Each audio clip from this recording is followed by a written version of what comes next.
1895-ben egy dél-magyarországi faluban született Moholy Nagy László, a nagy szellemi és technikai újító, világhírű magyar művész.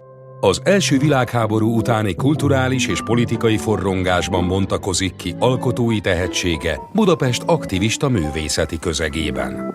1923-ban Walter Gropius hívására a Bauhaus legfiatalabb professzora lesz, olyan kollégákkal, mint Kandinsky vagy Klee. Közben alkot, kísérletezik, fényképez, fotogramokat készít, majd politikai nyomásra elhagyja Németországot.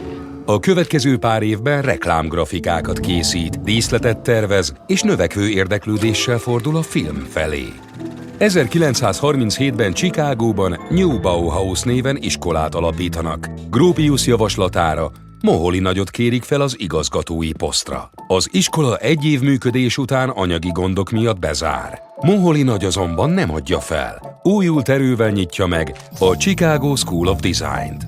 Az iskola 1944-től Institute of Design néven működik, és a mai napig képviseli a Bauhaus szellemiségét és az első igazgató szenvedélyét a kreativitás és kísérletezés iránt.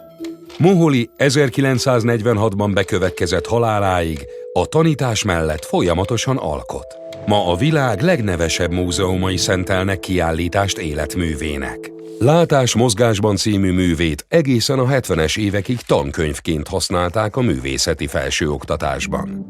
Bár munkássága hazájában csak évtizedekkel halála után vált ismertté, az utókor gondoskodik arról, hogy teljesítménye és személye felejthetetlenné váljon. 2006 óta az ő nevét viseli a 140 éve alapított budapesti Moholy Nagy Művészeti Egyetem.